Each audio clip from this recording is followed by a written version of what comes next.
Boa noite ou bom fim de tarde para os nossos ouvintes, para os inscritos, para os que estão aqui para nos ouvir. Tenho o prazer de abrir mais esse seminário do grupo Science in Circulation, do Instituto de Estudos Avançados e Convergentes da Unifesp, um grupo de pesquisa que eu coordeno junto com a professora Márcia Consolim, do Departamento de Ciências Sociais da Unifesp. Esse seminário tem por título Carreiras e Profissões em Ciência, Pesquisa e Ativismo. Eu tenho, então, enorme prazer de receber 3 colegas que trabalham nesse tema há muito tempo.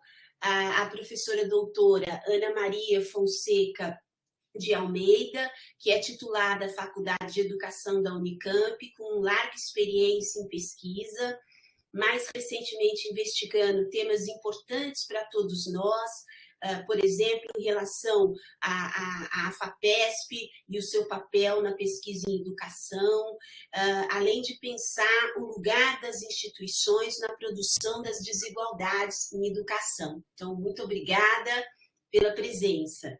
Também a querida Maria Cristina da Costa Marques, que é professora da Faculdade de Saúde Pública da Universidade de São Paulo, onde ela também coordena o Centro de Memória. Recentemente publicou organizações de livros sobre atenção básica, sobre história, saúde coletiva e medicina, junto com o professor André Marques. Eu tive o prazer de participar. Seja muito bem-vinda também, Cris. E a Daiane Rossi, que faz pós-doutorado na Fiocruz, é doutora em História da Ciência e da Saúde, trabalha junto com a Gisele Sanglar, que já esteve aqui também nos nossos seminários. Recentemente organizou dossiês sobre as faces da pobreza e sobre as relações entre assistência e pobreza. Então, também seja muito bem-vinda.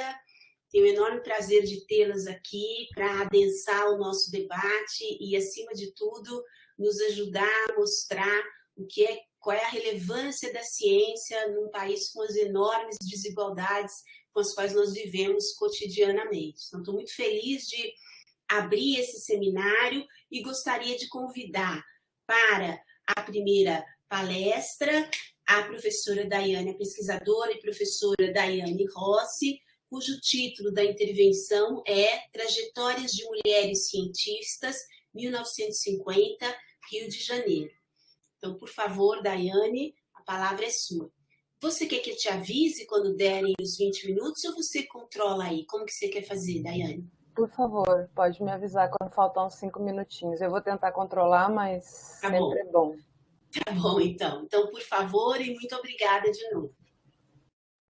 Muito obrigada, professora Ana Lúcia. É um prazer estar aqui, mesmo que virtualmente, na Unifesp, né, participando dessa mesa. Muito obrigada pelo convite, a participação desse grupo de pesquisa tão relevante para a gente estudar tanto as questões de história da assistência, saúde e a pobreza, quanto as questões de história da ciência, que são os dois universos pelos quais eu transito. A história da assistência foi o título, né, o tema geral da minha tese, e agora, desde 2019, eu venho trabalhando com história da ciência, especificamente com história das mulheres na ciência. Esse trabalho que eu venho apresentar aqui para vocês é um recorte que eu fiz das primeiras considerações a respeito do meu projeto de pós-doutorado, que eu estou organizando aqui o cronômetro, por isso que eu estou olhando para o lado. Esse trabalho, então, é o meu projeto, é o meu trabalho, né, de pós-doutorado que eu estou desenvolvendo na Fiocruz, no programa de pós-graduação em História da Ciência e da Saúde. Esse projeto, ele nasce desde 2019, na verdade, quando eu comecei um projeto com o professor Luiz Otávio Ferreira e a professora Nara Azevedo, sobre mulheres na Fiocruz, que a gente, inclusive, deu origem a uma série de documentários que eu convido vocês a assistir. Chama-se Mulheres na Fiocruz Trajetórias e Mulheres na Fiocruz Pioneiras. são vídeos, né, filmes que a gente produziu e estão disponíveis no YouTube, no canal da Casa de Oswaldo Cruz, ou mesmo no canal oficial da Fiocruz. E a partir desse estudo sobre mulheres na Fiocruz, eu comecei a me interessar sobre mulheres na ciência no Rio de Janeiro e submeti o projeto à FAPERJ o ano passado a uma bolsa de pós-doutorado e fui aprovada e estamos aqui então apresentando os primeiros resultados, né, deste primeiro ano do meu pós-doc. Eu coloquei como título dessa fala Trajetórias de Mulheres Cientistas, Rio de Janeiro, 1950, mas na verdade eu não vou falar bem de trajetórias, né? Eu vou apresentar alguns traços de uma pesquisa que visa entender, né, fazer uma prosopografia desse grupo de mulheres, ou seja, né, tentar montar uma biografia coletiva de quem são essas mulheres que atuavam em diferentes áreas da ciência no Rio de Janeiro nos anos 50. O meu ponto de partida, a fonte principal para esse que eu desenvolvi, que eu montei o projeto e que eu venho trabalhando, é um inquérito produzido pela CAPES em 1957. Esse inquérito, ele tinha como objetivo mapear as instituições de ensino superior e as instituições de pesquisa do Brasil.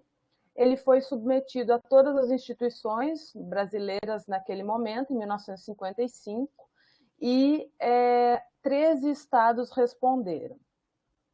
Desses 13 estados que responderam, nós temos, portanto, 165 instituições que responderam a esse inquérito, sendo que dessas 165, 65 são do Distrito Federal, né, do Rio de Janeiro, na época Distrito Federal.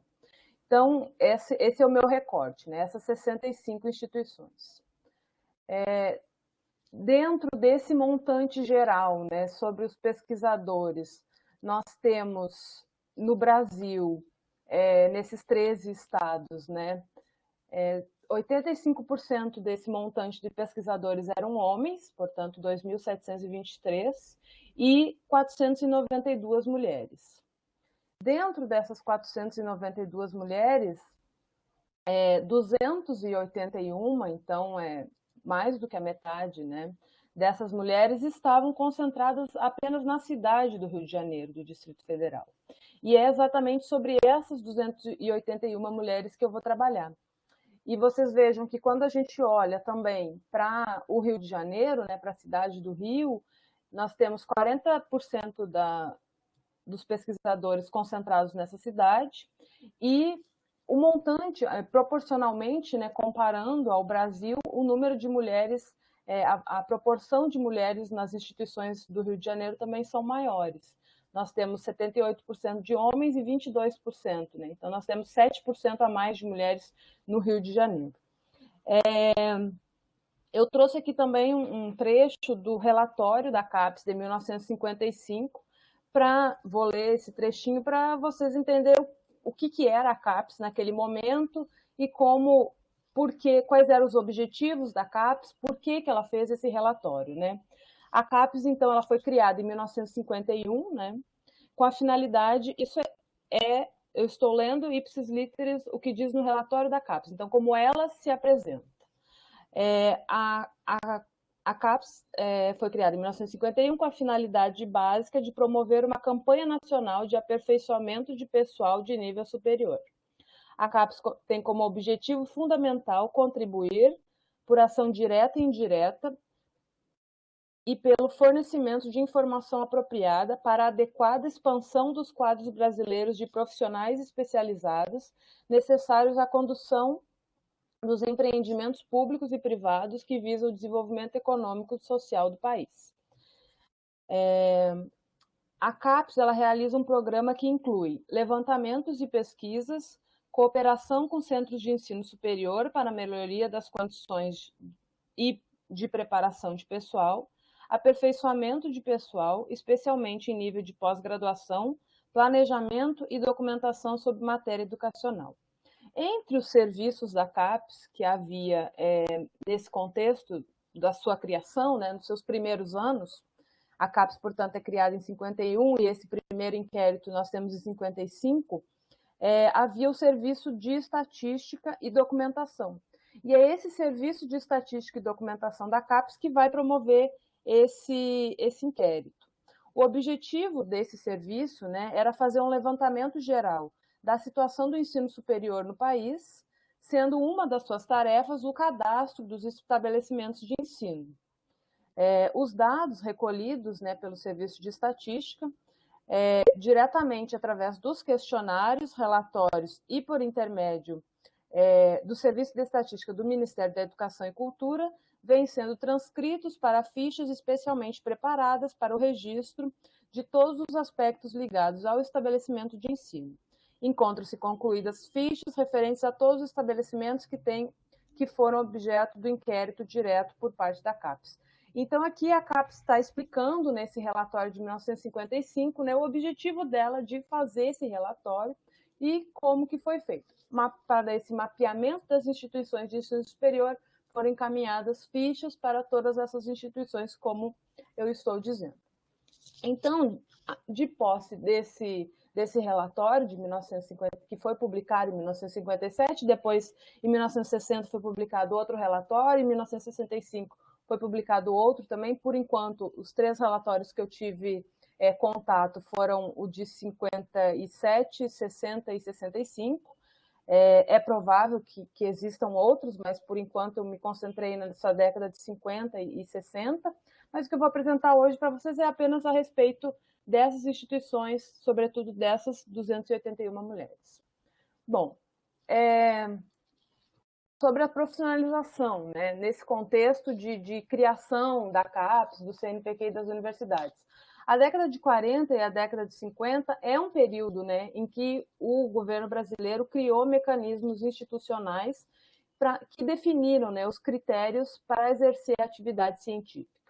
Esse inquérito, a gente pode dizer que é um inquérito que mapeia qual é a comunidade científica brasileira daquele momento, né? Quem são as pessoas que compõem a comunidade científica. Nós podemos dizer também que esse é o primeiro grande survey que vai organizar, né, compilar e definir, através desses critérios, sobre a área de pesquisa, o campo de pesquisa, o nome desses pesquisadores, quais as instituições eles estão alocados, quais os laboratórios que eles estão trabalhando. Então, é o primeiro a primeira grande inquérito de investigação sobre a comunidade científica brasileira elaborada pela CAPES. A gente sabe, né, a gente está num contexto, inclusive, posso dizer, né, a palavra confronto entre a comunidade científica e a CAPES em função da avaliação da plataforma Sucupira, né? Então a gente está aqui mais uma vez. Se hoje o elemento que nós temos para avaliar a pós-graduação brasileira é a plataforma Sucupira. Naquele momento, em 1955, estava se fazendo a primeira tentativa de avaliação, a primeira tentativa antes da avaliação, né? Na verdade, a primeira tentativa de mapeamento dessa comunidade científica. E é isso que eu vou tentar apresentar para vocês. Mas partindo dessa fonte, o meu objetivo não é estudar o relatório da CAPES, mas é estudar quem são as mulheres que estão dentro desse relatório da CAPES, dentro das instituições científicas do Distrito Federal do Rio de Janeiro. Então, nós temos 2 níveis de análise, né, para entender quem são essas mulheres. Para entender a carreira delas, sobretudo, né, porque eu não quero entender as mulheres no sentido amplo, eu quero entender as mulheres dentro das suas carreiras, dentro das suas carreiras profissionais. Então, o primeiro nível de análise seria, né, o nível mais, assim, que eu posso dizer utópico da minha pesquisa, é tentar entender os laços familiares dessas mulheres, as origens familiares dessas mulheres, e também as suas influências, né, quem são, porque a gente sabe, inclusive eu estou publicando um artigo que vai sair nos próximos meses, junto com o professor Luiz Otávio e com a professora Nara Azevedo, que vai sair na revista Estudos Ibero-Americanos. E nesse artigo a gente trabalhou justamente sobre uma pesquisadora, sobre a Dirce Lacombe, e como ela foi recrutada para as carreiras científicas, né? Para a carreira científica. Quem foi o personagem que foi importante para que ela decidisse ser cientista e quem foi esse personagem que deu condições também para ela ingressar em determinadas instituições. E aí a gente viu a importância que teve o professor da educação básica na carreira dessa cientista, né? Então, normalmente, a gente estudou o caso da Dirce, mas eu sei de outros casos que eu também investiguei, no caso da Elisa Frota Pessoa, por exemplo, também, da Neuza Mato, são outras cientistas também desse mesmo contexto dos anos 50 que resolveram virar cientista em função dos seus professores da educação básica. Então, esses seriam os dois primeiros níveis de análise. Tentar entender a origem familiar dessas mulheres e quem foram os seus influentes, né, esses professores. E não, assim, isso significa, né, esse primeiro nível de análise estaria mais restrito ao perfil social dessas mulheres, né, como eu disse. E o segundo nível de análise, ele estaria mais relacionado às atividades profissionais. Então, quais são as redes de colaboração dessas mulheres, né? Elas se inserem dentro de uma instituição científica e com quem elas estão se relacionando ali. Elas, por exemplo, vão fazer um mestrado, um doutorado, um pós-doutorado no exterior, quem as leva para o exterior, que tipo de conexão elas têm entre interinstitucionais para que esses intercâmbios científicos aconteçam, com quem elas estão se relacionando, se elas estão publicando com pesquisadores de fora do seu laboratório. Então, tudo isso faz parte das redes de colaboração dessas mulheres e faz parte do segundo nível de análise, né? Também as áreas e temas de pesquisas que elas estão fazendo, a produtividade, né? O quanto elas estão produzindo, com quem elas estão produzindo, em que tipo de revistas elas estão publicando, né? A participação delas em eventos, no seu local de trabalho, fora do seu local de trabalho, na sua cidade, fora do estado, fora do país, e esses intercâmbios científicos todos que eu tenho falado. Então, seria o nível de análise para montar a prosopografia, né? Para montar essa biografia coletiva desse conjunto de mulheres, seria, portanto, analisar o seu perfil social e as suas atividades profissionais. Esses dois níveis de análise é aquilo que o Lawrence Stone, que é uma referência para quem estuda prosopografia, ele chama de variáveis significativas, né? Então, são essas variáveis que envolvem o perfil social e as atividades profissionais que a gente busca quando está investigando esse grupo. Bom, então, aqui eu trouxe alguns dados sobre aonde que estão essas mulheres. Primeiro, num nível mais geral, né? Trouxe aqui as 10 instituições brasileiras onde haviam mais mulheres, né? Onde havia pelo menos de 10 a mais mulheres.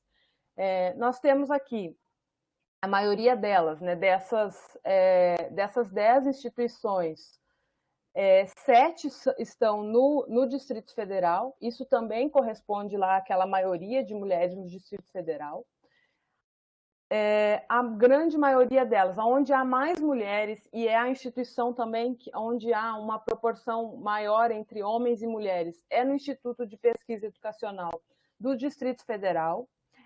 O IPE era um instituto aos moldes, podemos dizer assim, semelhante ao INEP, só que ele é direcionado e organizado pela Prefeitura do Distrito Federal. Ele visava também mapear a educação básica do Rio de Janeiro, né, na época, ensino primário e secundário, traçar os problemas, identificar os problemas na educação básica, promover cursos para professores. Então, era mais ou menos essa a característica desse instituto. Depois nós temos o Instituto Adolfo Lutz, em São Paulo, também com um número significativo de mulheres. O Conselho Nacional de Geografia, do IBGE, no Distrito Federal. O Centro de Pesquisa e Orientação Educacionais do Rio Grande do Sul. O Instituto de Seleção e Orientação Profissional da FGV. E aí, eu vou parar aqui na FGV para dizer que esses 5 primeiros institutos, vocês podem perceber que desses 5 primeiros, 2 deles estavam completamente relacionados à educação. E se a gente somar eles, também o do IBGE, nós podemos dizer que desses 5 primeiros institutos onde haviam mais mulheres, essas mulheres elas estavam relacionadas à pesquisa, tanto pesquisa do grupo da sociedade, né, tanto uma pesquisa social quanto uma pesquisa também educacional. Por isso estavam relacionadas tanto à questão das ciências sociais, da geografia e da educação. Depois vem o Instituto Nacional de Tecnologia, o INT, onde haviam 23 mulheres, e aqui, junto a ele, o Laboratório Nacional de Análise. São 2 institutos que, somados, né, têm 44 mulheres. Dessas 44 mulheres, a extrema maioria eram químicas, então já eram mulheres formadas, né, no ensino superior, trabalhando numa área de tecnologia, trabalhando numa área de ponta. Depois vem o Laboratório de Produção Mineral, também trabalhando com pesquisa de ponta, relacionado também à tecnologia. Por exemplo, os estudos de petróleo passavam por esse laboratório, eu vou falar sobre ele um pouco mais à frente. Depois o Instituto de Administração da Faculdade de Ciências Econômicas da USP e, por fim, o Instituto de Biofísica. Então, nós temos aqui dois grupos de mulheres, né? Estou vendo aqui que eu já falei 17 minutos, daqui a pouco eu acabo. Eu fiz isso aqui, ó. Não sei se você viu que eu fiz assim, ó. Não, eu não te vejo, eu estou falando só para o computador. Ai, desculpe, então eu tinha que ter falado. 5 minutos, então, por favor, Dayana. Tá bom, obrigada. Então, a gente vê aqui que desses 10 principais institutos, né, onde haviam mais mulheres trabalhando nas áreas científicas, nós temos 2 grandes grupos. Um grande grupo relacionado à educação, que eram mulheres que, na sua maioria, eram normalistas, professoras ou professoras licenciadas, ou trabalhavam no magistério, né, ou eram licenciadas, e um outro grande grupo, que era um grupo de mulheres oriundas das faculdades de filosofia também, formadas em química, formadas em física, formadas em história natural, que eram essas mulheres do INT, do Laboratório de Produção Natural e do Instituto de Biofísica, por exemplo.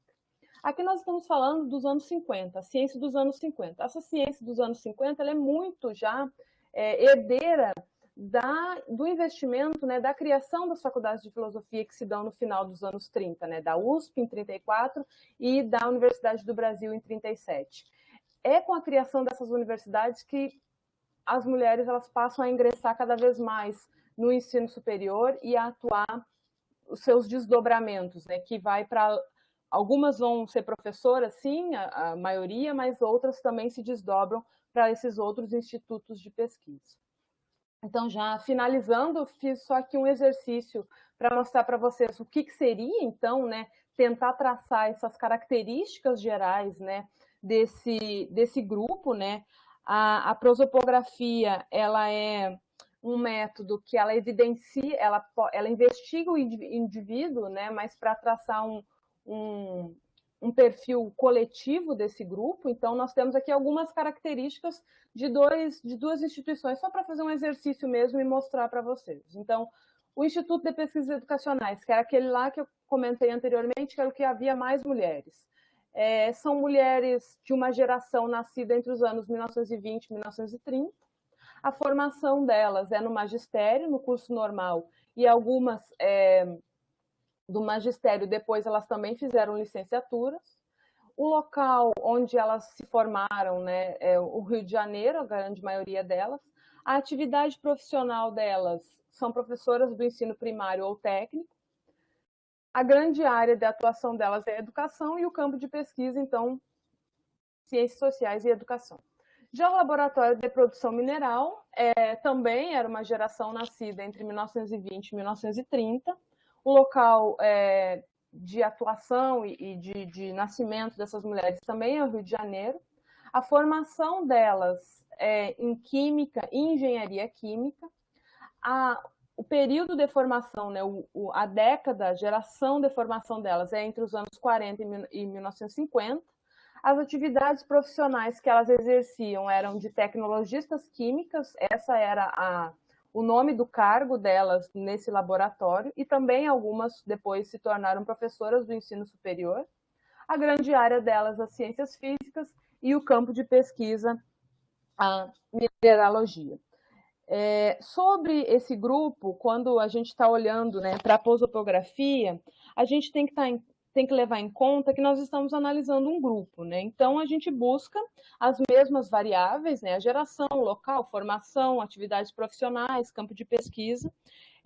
A gente busca essa mesma variável para todos os indivíduos, com o objetivo de identificar traços comuns entre eles que possam configurá-los enquanto grupo.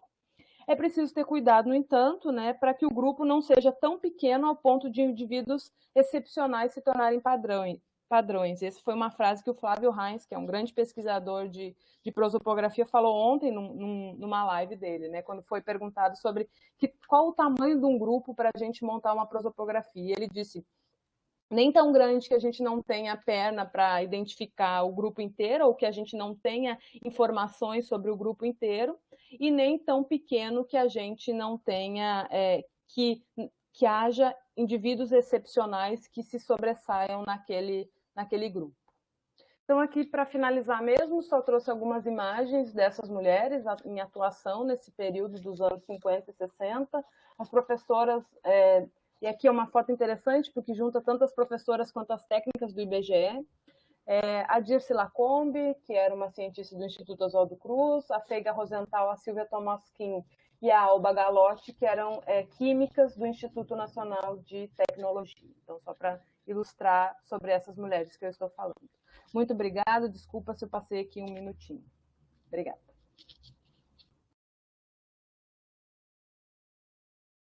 Muito obrigada, Daiane. Passou, imagina, tá bem tranquilo.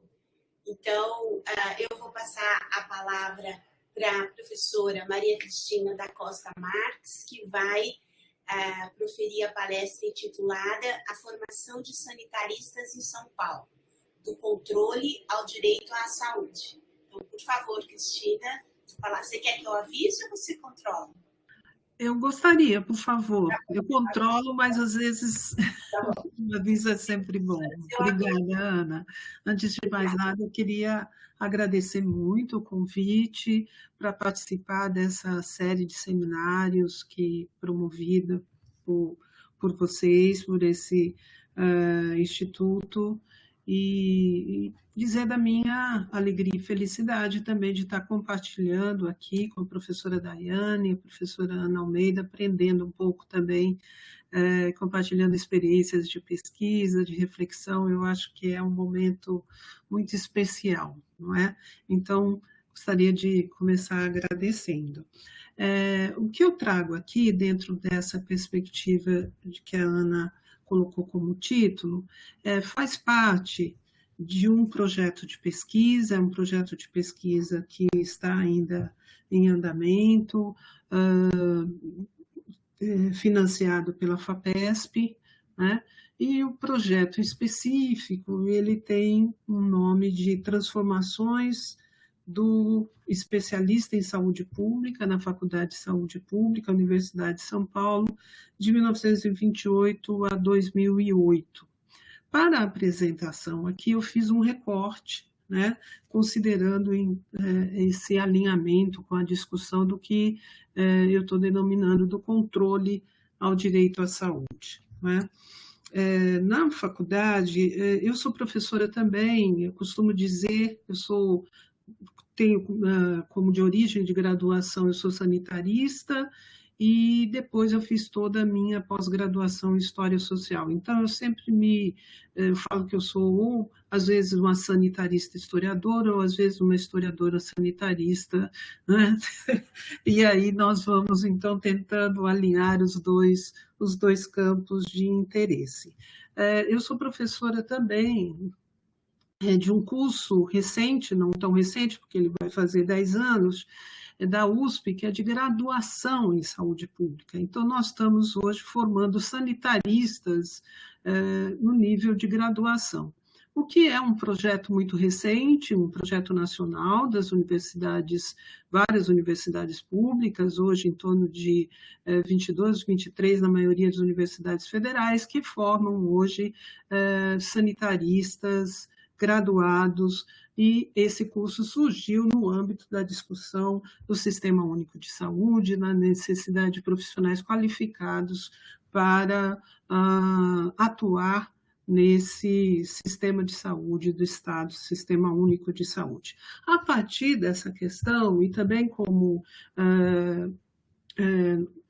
coordenadora e discutindo a área de História das Ciências e História da Doença na Faculdade de Saúde Pública, eu me deparei com uma ampla documentação que diz da atuação da Faculdade de Saúde Pública na formação de sanitaristas no estado de São Paulo desde 1921, ou seja, a faculdade, antes do Instituto de Higiene, começa a sua atuação como formadora de profissionais de saúde para a saúde pública em 1921, o Instituto é de 1918, primeiro como uma cadeira da Faculdade de Medicina de São Paulo, né, chamado Laboratório de Higiene, que depois foi sucedido como Instituto de Higiene, em 1923, uma instituição que se constituiu como central na formação de profissionais de saúde ao longo das décadas. Em 1945, eu estou tentando contextualizar muito rapidamente, em 1945 ele ganha autonomia e passa a ser chamado de Faculdade de Higiene e Saúde Pública, e depois, em 1969, então, Faculdade de Saúde Pública. Tá? Bom, a documentação que eu me deparei me deu uma conta das inúmeras atividades de formação de profissionais de saúde para a saúde pública do Estado de São Paulo e também com a presença de muitos sanitaristas que foram formados ali de diversos estados brasileiros. Diante daquela ampla documentação, eu fiz um recorte que diz respeito a esse projeto, que é olhar um pouco a formação desse especialista em saúde pública, os chamados sanitaristas, né? Então, nós vamos ter um estudo de longa duração, de 1928 até 2008, agora sendo estendido para até 2020. 2020 é um curso que foi o seu primeiro curso para especialistas em saúde pública de 1928.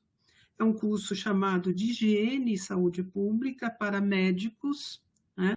Em 1940, é a inclusão de outros profissionais de saúde, pois em 1950, nomeado curso de especialização em higiene e saúde pública. Em 1963, foi garantido, então, o título de sanitarista a esses profissionais. Nós tivemos, na década de 70, e é esse o destaque que eu quero dar depois de 70 e 80, uma forte formação de sanitaristas, é nesse sentido que eu gostaria de destacar para essa apresentação.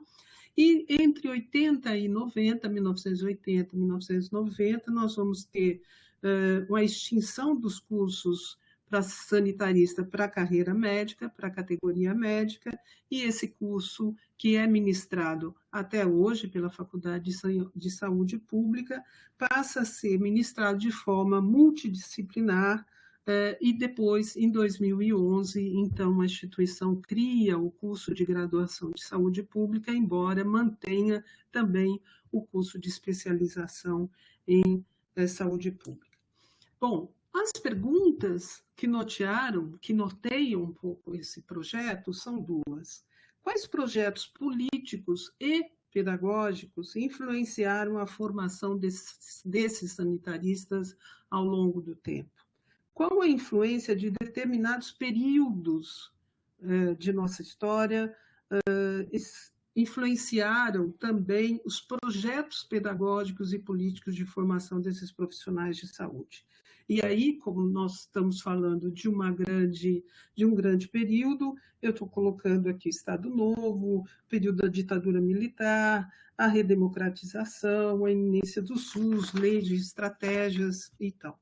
Bom, nos projetos formativos, nós pudemos ver ao longo, estudando, inclusive, os processos, são inúmeros os processos dos diferentes cursos, e nesses processos eu posso encontrar quem eram os alunos, a grade curricular, alguns com os projetos pedagógicos, os professores que estavam envolvidos, avaliações, é uma documentação muito interessante.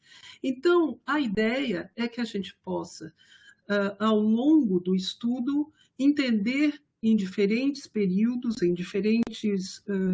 com uma periodização, como que esses projetos de formação, projetos formativos, estiveram alinhados com os projetos de desenvolvimento político, social e histórico, não só no estado de São Paulo, como também no Brasil. Por exemplo, nós vamos ver que na primeira metade do século XX foi possível ver na documentação uma forte influência higienista como sustentáculo da formação de profissionais em saúde pública, e a gente tem um início de formação de médicos sanitaristas já no final de 1920, um projeto que foi sendo reconfigurado em períodos subsequentes. Mas o destaque que eu gostaria de fazer aqui para essa apresentação é um pouco destacar o período entre 1970 e 1980. Nesse período, nós tivemos um forte movimento de formação de sanitaristas, em consonância com a incorporação deste profissional, no caso médico, nas políticas públicas do Estado de São Paulo. Era o chamado médico sanitarista, que virou uma carreira, né? Uma carreira pública no Estado de São Paulo, alinhada à reforma do então secretário de Saúde, Walter Lezé. É claro que a faculdade, é importante dizer, ela vai formar especialistas, profissionais de saúde pública, enfermeiros, engenheiros, odontólogos, várias tipologias de profissionais de saúde, mas como carreira do Estado naquele momento, se priorizou, então, o médico, né, como carreira. Nós vamos ter, então, nesse período, uma forte incentivo à formação desse sanitarista. Esse destaque que eu faço, eu gostaria de dizer, né, e por isso que eu coloquei no título a perspectiva de discutir um pouco do controle ao direito à saúde, porque a ideia é que a gente sai do começo da formação desse profissional sanitarista, muito baseado na perspectiva do controle, muito baseado na perspectiva da intervenção sanitária como controle, do higienismo, inclusive da eugenia, para um período onde a perspectiva de direito à saúde passa a ser, e democracia passa a ser também discutido na perspectiva dessa formação, ou pelo menos é essa a nossa hipótese, a nossa premissa, né?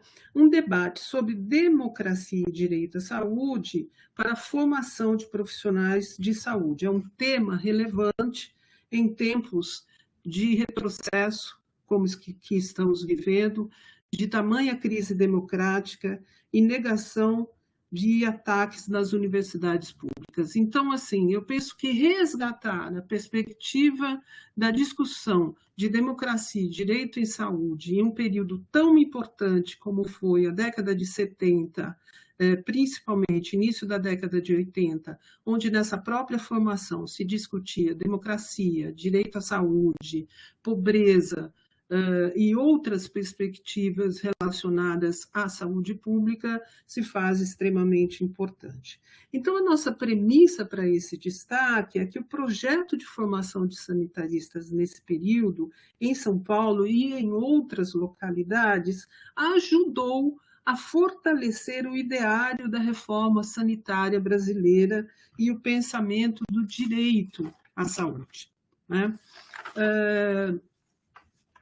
No estado de São Paulo, nesse momento, ocorreu um conjunto, e eu quero aqui destacar que também parte desse trabalho faz, eu esqueci, gostaria de pontuar, por favor, que faz parte desse projeto também da formação de sanitaristas, como pesquisador, eu coordeno o projeto e como pesquisador colaborador também o professor André Mota, e que ele traz também outras perspectivas de outras pesquisas que ele realiza. Então, em relação ao Estado de São Paulo, nesse momento da década de 60 e 70, ocorreu um conjunto de iniciativas acadêmicas e institucionais que, somada aos movimentos sociais da época, analisados em perspectiva história e crítica, colaborou para uma ampla discussão sobre temas relevantes à reforma sanitária. Foram 3 iniciativas, basicamente. A reforma administrativa do Estado, da saúde, que Walter Lezer, que ocorreu em 1967, 71, 75 a 79, não é? Uma segunda premissa, que é o projeto de formação de sanitaristas na Faculdade de Saúde Pública, em consonância com a carreira do médico sanitarista, e terceiro, uma formação de um pensamento social em saúde e uma produção conceitual que passa a discutir a saúde como uma bandeira da democracia, como uma questão social histórica e também política. Entre esses pensadores estão a Cecília Donângelo, Arouca, Paul Singer, entre outras tantas. Poucos sabem, mas o professor Paul Singer foi, por curto período, também atuante na Faculdade de Saúde Pública e fez um trabalho fantástico sobre os serviços de saúde. No período de 65 a 76, foram oferecidos 13 cursos de especialização em saúde pública, exclusivos para a categoria médica e 88 para outras categorias de profissionais de saúde. Então, teve um amplo engajamento institucional nesse período de formação de sanitaristas, tanto para médicos sanitaristas, como profissionais outros que aqui destaquei para formação em saúde pública, né? Na grade, é interessante ver que a grade curricular desses cursos, que é possível ver nessa documentação, é muito tecnologia, é muito técnica, né? Nós temos na grade disciplinas como administração sanitária, saneamento, demografia, estatística vital, bioestatística, mas temos também ciências sociais aplicadas, programas de saúde com ênfase na saúde da mulher, da tuberculose, criança, hanseníase, imunidades e gestão de unidades. Esses profissionais, todos eles, também faziam um estágio de saúde pública, nas unidades de saúde em São Paulo e em cidades do interior, como, por exemplo, no Vale do Ribeira, Araraquara, e aqui em São Paulo, no Centro de Saúde Barra Funda. Depois, a historiografia e saúde pública desse momento, depois, vai dizer o quanto foi importante essas experiências nesses lugares, como Vale do Ribeira, tá bem, Ana? 5 minutos. No Vale do Ribeira e Araraquara, com uma experiência muito importante relacionada a movimentos sociais, relacionada a territórios e práticas, considerando as grandes questões de saúde desses territórios. Uma outra questão é o seguinte: não conseguimos chegar ainda em evidências de que a qualificação desses sanitaristas proporcionou uma formação política para esse profissional, né? apenas o curso. E a discussão sobre o direito à saúde e outras perspectivas estavam alinhadas a esse pensamento. No entanto, a própria opção desses profissionais para realizar um curso de saúde pública apontava um alinhamento desses profissionais a uma discussão mais ampla. A formação, portanto, nesse resultado parcial, quase final, né, destacando esse período, era pautada na tecnologia, planejamento e epidemiologia. Mas foi nesse espaço, denominado quadrilátero da saúde da USP, onde hoje está a Faculdade de Saúde Pública, a Faculdade de Enfermagem, a Faculdade de Medicina, que surgiram associações profissionais militantes e importantes na discussão do direito, como, por exemplo, a Associação Paulista de Saúde Pública, o apoio à criação do Centro Brasileiro de Estudos de Saúde, esse último criado em 1972, e a PSP SEBS, criada em 1976. Essas instituições ainda hoje são instituições importantes na discussão e na bandeira da democracia e da saúde. Dando um salto, e depois a gente pode conversar mais, em 1982, nós tivemos no estado de São Paulo as eleições diretas para governador, onde o vencedor foi o Franco Montoro, alinhado a um centro-esquerdo. O Franco Montoro, ele deu a cadeira, né, de secretário de saúde pública, de secretário de saúde para o João Yunes, que também era um militante de centro-esquerda. Mas o que foi importante é que nesse projeto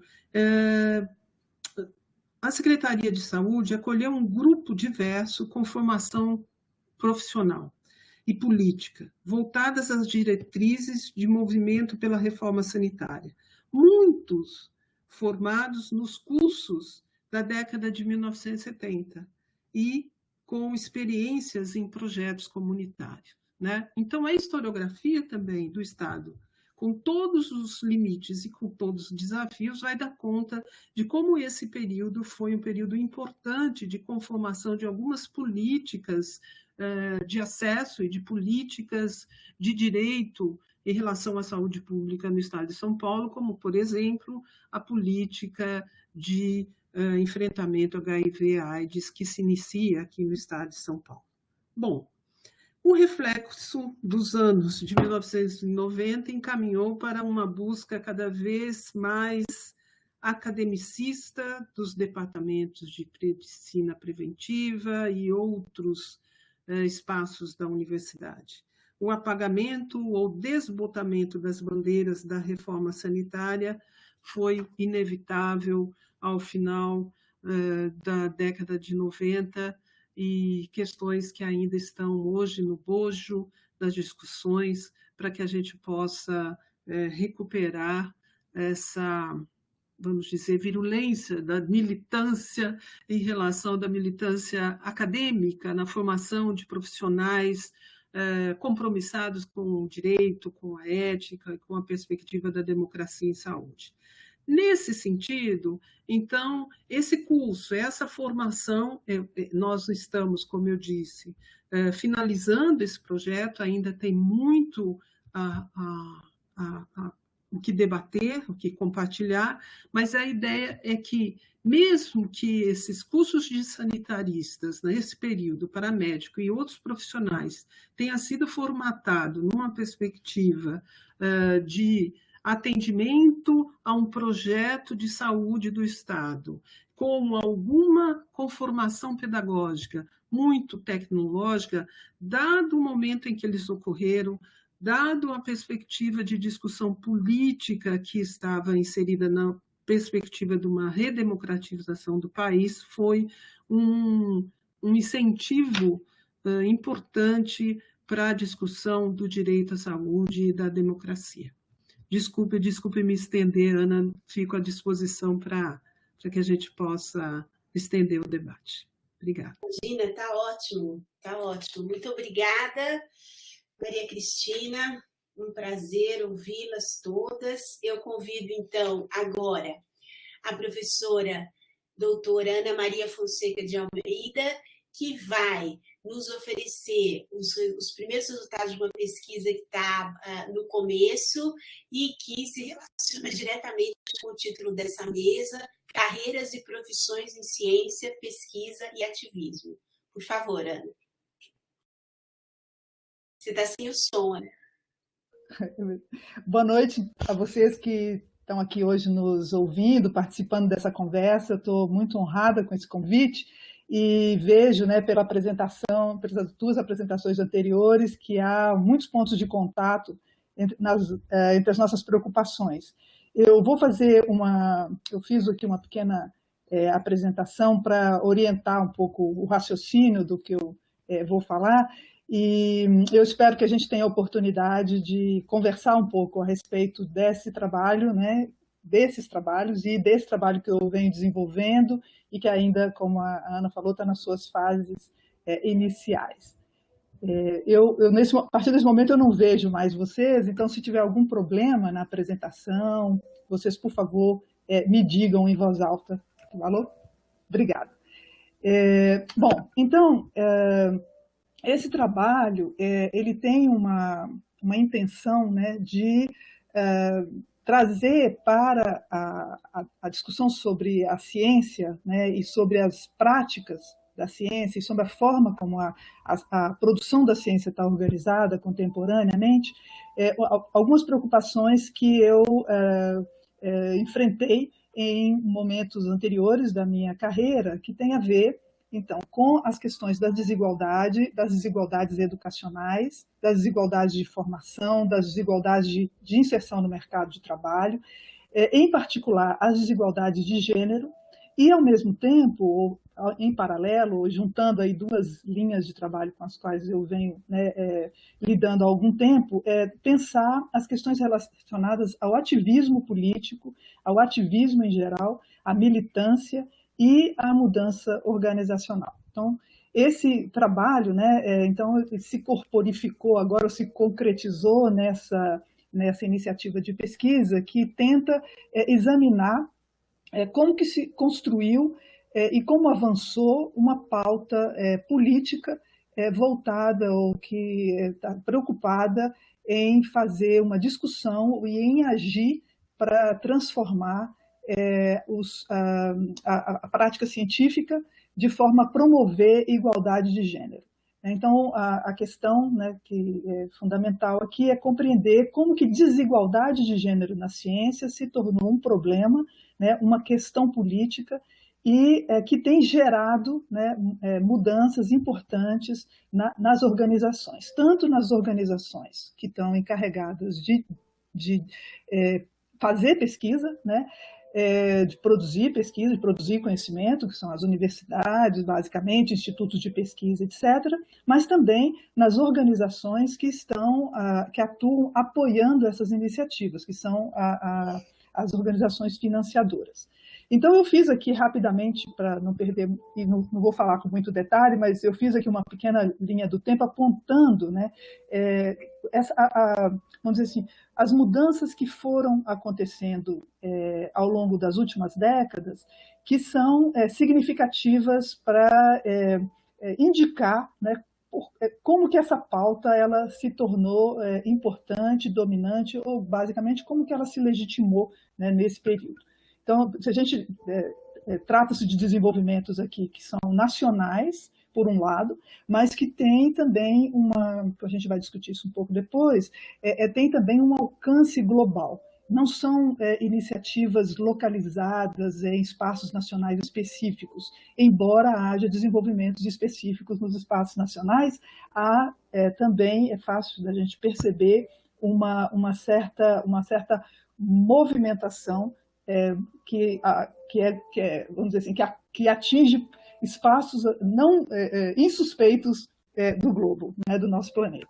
Então, mas para ficar aqui de uma maneira mais concreta, eu vou me referir basicamente à situação dos Estados Unidos, da Europa, e vou falar um pouco da ação multilateral que tem se desenvolvido, pelo menos desde há algumas décadas, né? Então, no caso dos Estados Unidos, é fácil localizar um primeiro movimento institucional de promoção da participação das mulheres na ciência. Então, observação, e quando eu falo de gênero, nesse momento aqui da pesquisa, eu estou falando basicamente de uma maneira bem binária, homens e mulheres. Primeiro porque os dados aos quais a gente tem acesso, eles estão organizados dessa maneira, e segundo porque a discussão mais nuançada, né, e mais sofisticada a respeito de gênero, ela é muito recente, então ela não... vamos dizer assim, ela não faz muito sentido quando a gente pensa nesse período anterior. Bom, então, vamos pensar ali nesses marcos. A corrida espacial, em 1963, a lei de remuneração igual, né, entre homens e mulheres, e as leis de oportunidade igual de emprego. Em 72, nos Estados Unidos ocorre uma mudança importante, uma série de emendas educacionais são passadas, né, são promulgadas para garantir direitos civis, e uma delas, que ficou especialmente conhecida nessa discussão, é conhecida como Título 9, ou Title IX, que vamos dizer, uma orientação para que nenhuma pessoa no país poderia, com base em seu sexo, ser impedida de usufruir os benefícios de qualquer programa ou atividade educacional que receba assistência financeira federal. Esse Title IX tem um efeito muito grande sobre a organização das universidades, sobre a organização da pesquisa nos Estados Unidos, porque o financiamento federal ele é um elemento muito importante e substantivo, né, da própria possibilidade de sobrevivência do ecossistema de ciência e tecnologia do país. Então, desculpa, vou voltar aqui. Bom, em 1980, a National Science Foundation, né, que é o CNPq dos Estados Unidos, investiu recursos particulares especiais para desenvolver programas específicos para apoiar carreiras femininas e também a pesquisa feita por mulheres. E mais recentemente, né, não é muito difícil da gente identificar, detectar a expansão, né, das ações que são vinculadas a essa emenda Title IX, que foi concebida que foi pensada numa primeira fase de uma maneira bem restritiva, mas que hoje ela abre espaço para apoiar, né, legalmente a criação ou para forçar a implementação de mecanismos que impeçam mecanismos que impeçam que recursos, né, de apoio à pesquisa possam ser canalizados para departamentos ou para institutos de pesquisa que não tenham ou que não exibam, que não documentem, que não apresentem evidências de diversidade de gênero entre cientistas. Então, vamos dizer assim, um controle bastante forte, bastante eficaz, embora, né, todo mundo aqui provavelmente conhece os números, sabe que isso tem sido ainda insuficiente para garantir, de fato, uma participação que possa ser considerada igualitária. Isso aí já é outro problema que a gente pode conversar depois. Bom, no caso da Comissão Europeia, né, estou falando aqui de um período mais recente, que tem a ver com a produção, né, de uma série de orientações que são bastante também restritivas, no sentido assim, de que elas representam bastante controle sobre a ação dos organismos nacionais de pesquisa, porque eles orientam, né, a ação dos financiadores. E essas recomendações que eles fazem, né, de explicitamente, né, de se buscar explicitamente a promoção da participação das mulheres na pesquisa, eles equivalem, no final das contas, a orientações gerais que vinculam, né, então, o dispêndio financeiro ao cumprimento, né, dessa orientação, e que tem efeitos muito concretos. Então, aqui a gente está falando de um volume de recursos que é distribuído tendo esse princípio como ponto de partida, né, e isso, então, tem um efeito importante sobre o ecossistema de ciência e tecnologia europeu. Bom, e aí, para concluir, assim, falando ainda de exemplos, a gente tem todas as ações que foram amparadas ou promovidas pela ONU, em particular, que elas, né, a ONU tem um histórico bastante importante, né, de ação na busca pela igualdade de gênero, e há ações específicas voltadas para a igualdade de gênero na ciência.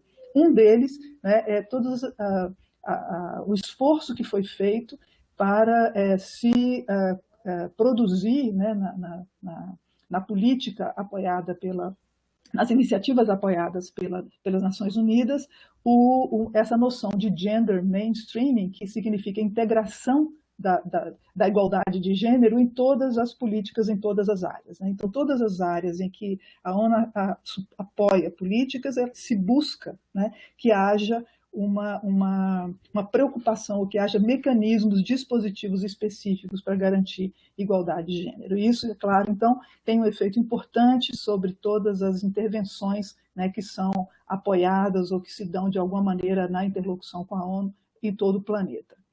Bom, então, a questão que, né, essa situação, né, ela se coloca para nós assim, como uma oportunidade da gente compreender como que as organizações mudam. Quer dizer, é algo, né, a luta pela igualdade de gênero na ciência é algo que não estava colocado como uma pauta, como uma questão, né, nas organizações científicas, nas universidades, etc. E, a partir de um certo momento, ela começa a aparecer de uma maneira cada vez mais forte, cada vez mais importante. Então, isso, né, são as evidências, é uma evidência de que as organizações podem mudar, e nos pareceu um caso particularmente interessante para se explorar, né, uma perspectiva sobre o funcionamento das organizações que não seja, ou que possa desafiar um pouco uma visão, vamos dizer assim, estreitamente reprodutivista, né, de que as instituições estão aí, as organizações estão aí para reproduzir o status quo, mas para então, nos desafiar a pensar como que o que acontece que permite essa pauta, né, existir, o que acontece que permite essa pauta transformar modos de ação, formas de organização na área científica, e que, principalmente nesse caso, né, mas não é o único, mas nesse caso, leva, né, a abertura de novos espaços para a atuação de grupos historicamente excluídos. Então, vamos dizer, a luta pela igualdade de gênero na ciência, né, e todas as iniciativas que foram sendo, né, construídas ao longo das últimas décadas, são uma porta de entrada que nos pareceu interessante para pensar sobre essa questão. Então, tradicionalmente, né, na literatura, e aqui eu vou falar de um jeito super esquemático, de um debate que é bastante complexo e sofisticado, como vocês podem imaginar, né? Então, mas na literatura a gente tem várias maneiras, né, várias abordagens, várias perspectivas que tentam explicar isso, mudança nas organizações. Vou falar só de 3 aqui, que eram mais convenientes para a apresentação de hoje. Uma delas ela tem uma pegada mais naturalista, né, e pensa assim, bom, as transformações elas acontecem por conta das transformações demográficas.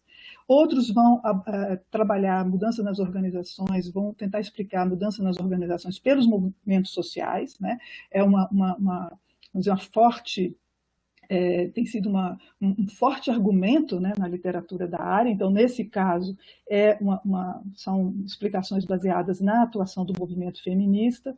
E aqui, só para não ficar só nesses 2 mais clássicos, a gente trouxe aqui também a abordagem proposta pelo Manuel Castelli, que vai falar da lógica de redes, né, então tem uma abordagem mais preocupada, ou que dá um certo espaço para se pensar uma dinâmica, né, que tem a ver, né, com a articulação entre grupos, etc. Então, a ideia, né, que o poder dos fluxos assume uma precedência sobre os fluxos de poder, e por isso levaria a uma mudança. Então, em termos demográficos, e eu vou tentar passar bem rápido sobre isso, é muito pertinente todas essas explicações, aliás, né? Então, em termos demográficos, de fato, né, há uma mudança importantíssima que acontece no século XX, que, para alguns autores, é considerado como o século da educação, da escolarização feminina, né? Tem alguns autores, como Christian Baudelot na França, que vai dizer, olha, no século XX se viu que a escola liberta as mulheres, a escola libertou as mulheres, né? Então, todos os dados, eu não vou me deter muito aqui nisso, mas todos os dados mostram isso, né? É um avanço muito significativo na direção da paridade em todos os níveis de ensino, para paridade de gênero, né, em todos os níveis de ensino, e isso acontece, isso se acelera, vamos dizer assim, principalmente a partir dos anos 70, 80, etc. E acontece, e é um fenômeno global, né? Não é uma especificidade dos países do norte, não é uma especificidade dos países que tem uma experiência democrática de maior profundidade, né, de uma experiência democrática mais profunda, não é uma especificidade de países ricos, não é uma especificidade de países, vamos dizer assim, nessas classificações, né, países onde os costumes são menos tradicionais, etc. Não, esse é um fenômeno global, ele é percebido, né, em todas as sociedades que dispõem de um sistema nacional de ensino, né? E isso acontece, então, também, como eu já disse, em todos os níveis, né? Eu tenho essas três tabelinhas aqui para provar para vocês que isso acontece na escolarização primária, acontece na escolarização secundária e acontece também, né, na escolarização terciária, né? E aí, o Brasil não é uma exceção, né?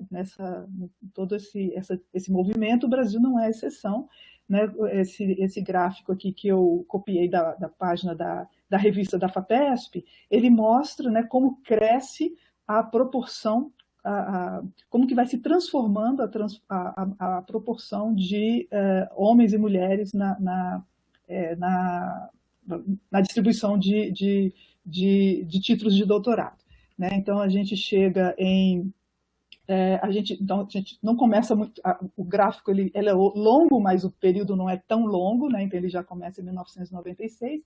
E aí vocês veem que a gente sai de uma situação em que a participação feminina é 44% para uma proporção, em 2017, em que o número de mulheres com título de doutorado ultrapassa os 50%, ultrapassa a metade, né?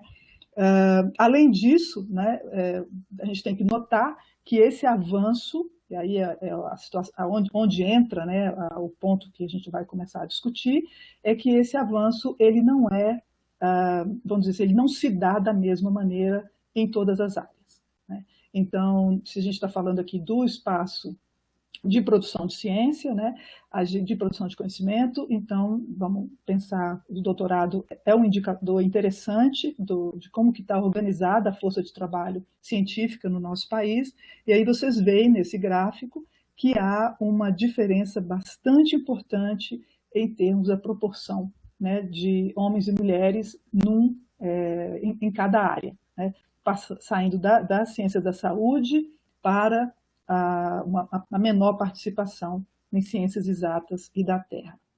Bem, então, nós estamos falando aqui de uma mudança demográfica, nós estamos falando, não preciso aqui apresentar nenhuma evidência de quão foi importante, tem sido importante o movimento feminista para garantir o reconhecimento e a difusão do reconhecimento da importância da igualdade de gênero, né, e da importância da luta contra a desigualdade de gênero, inclusive na ciência.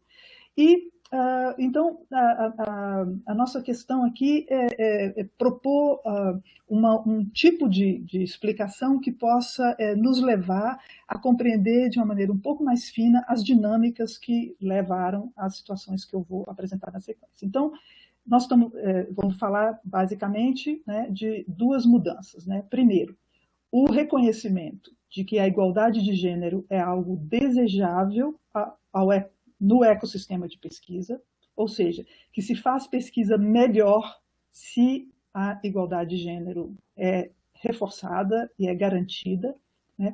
E o segundo ponto é o entendimento de que cabe às organizações que financiam pesquisas e que desenvolvem pesquisa tomar providências para garantir essa igualdade.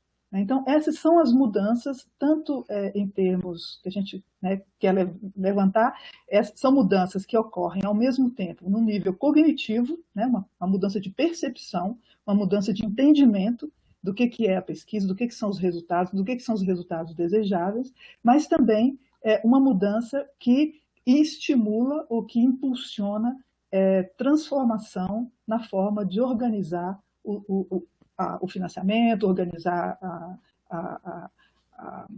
vamos dizer assim, organizar as normas, né, que regem ou que orientam as práticas, né, de produção de conhecimento. Então, as perguntas são: como se chegou a esse reconhecimento? Que atores contribuíram para que ele ocorresse? Como se organizaram? Que repertórios de ação empregaram? Né? Então, a ideia é um pouco avançar em relação àquelas 3 hipóteses, porque elas deixam no escuro as dinâmicas específicas e os agentes sociais que tornaram essas mudanças, mais do que essas políticas, possíveis. Né? Então, tudo se passa quase como se, nessas hipóteses, nas 3 que eu mencionei antes, né? E a ideia aqui não é jogar no lixo de jeito nenhum, mas é tentar dialogar com elas, é quase como se elas fossem resultado quase que automático de dinâmicas sociais amplas sobre as quais os agentes sociais têm pouco a dizer ou têm pouca interferência. A frase ficou truncada aqui no meu slide. Ana, oi. Ana. 5 minutos. Tá bom, então vou correr aqui. Tá. Obrigada. Então, obrigada, Ana. Então, assim, a questão é como explicar desenvolvimentos precisos, né? Por que há diferenças e similitudes entre dinâmicas europeias e norte-americanas? Por que ocorreram mudanças também em países onde o movimento feminista não foi tão bem sucedido? Por que ocorreram mudanças em países onde a desigualdade de gênero na ciência não se tornou um problema tão visível? Né? E aí, então, a proposta aqui é examinar a hipótese de que o desenvolvimento de políticas voltadas para combater a desigualdade de gênero se deve à ação de indivíduos historicamente situados, e para a gente compreender a ação, cuja ação, para ser compreendida, deve ser remetida tanto às suas trajetórias pessoais e profissionais, quanto ao arcabouço institucional que coloca esses indivíduos em contato uns com os outros, que permite que estabeleçam relações entre si e oferece condições para que possam mobilizar os recursos que eles dispõem. Né? Então, o trabalho que a gente está fazendo, né, ele mostra, né, que a implantação das políticas de igualdade de gênero nas organizações específicas exigiu produzir normas, produzir competências, produzir discursos, vocabulário, né? Negociar um território burocrático, reorganizar a distribuição de recursos de vários tipos, entre outras iniciativas. E, além disso, né, ou talvez antes disso, foi preciso caracterizar essas iniciativas como justas e desejáveis. Então, esse trabalho está avançando por meio de alguns estudos de casos, né? Então, o primeiro ele é centrado em algumas iniciativas multilaterais, que depois eu posso explicar um pouco melhor para vocês, outros iniciativas nacionais não governamentais, e depois iniciativas nacionais governamentais, e a gente está focalizando em 4 países. Então, o foco são os ativistas nas organizações, né? É uma tentativa, então, de compreender o vocabulário, o trabalho de convencimento, construção de vocabulário, acordos, normas, etc., e o trabalho avança assim, com a identificação dos indivíduos envolvidos, né, percursos e a análise dos seus percursos sociais e profissionais. Então, vocês já viram aqui que eu também estou na companhia das colegas, né? Então, o que a gente tem, né, resultados iniciais, né? A maioria mulheres, grupos multigeracionais, uma renovação constante, formadas em programas renomados. Então, que detiveram algum reconhecimento científico razoável antes de entrar nessa militância, reconversão, né, num determinado momento da carreira, para atuação nas organizações. Então, há um movimento de cooptação dessas jovens, né, ou dessas mulheres, quando elas, né, pelas pessoas que já estão atuando nessa área, um aprendizado das questões de gênero, de desigualdade de gênero, que é mão na massa, né, sem muita elaboração anterior, e depois pessoas que dispõem de contratos de longo prazo, bem remunerados, etc. Os objetivos, né, ao longo da história, eles vão se transformando ao longo do tempo. Já estou terminando, tá? Consertar, primeiro, eu vou colocando entre aspas, assim, porque em alguma literatura tem aparecido desse jeito a maneira como se pensa os objetivos dessa ação. Então, primeiro, consertar os números, que é garantir igualdade de gênero na força de trabalho, ou depois consertar as organizações. Então, aí tem uma série de iniciativas que tentam garantir que as organizações criem, né, não criem obstáculos para a participação feminina na ciência. Depois, mais recentemente, a consertar a própria ciência, né, garantir que o próprio desenho das pesquisas leve essas questões de desigualdade de gênero em leve a sério isso aí e que isso ajude, né, no desenho de pesquisa, tanto na pesquisa médica quanto na pesquisa em engenharia, etc. E, mais recentemente ainda, percebe-se já a construção de um ponto de vista interseccional, né? Bom, o foco do trabalho dessas pessoas é nas áreas de exatas e ciências naturais. Há uma militância por dentro das organizações, né, que leva a algumas questões, depois a gente pode conversar. Há um trabalho em rede, uma produção intensiva de conhecimento e uma certa mímica da dinâmica científica, né, produção de papers que vão ser discutidos e criticados, etc.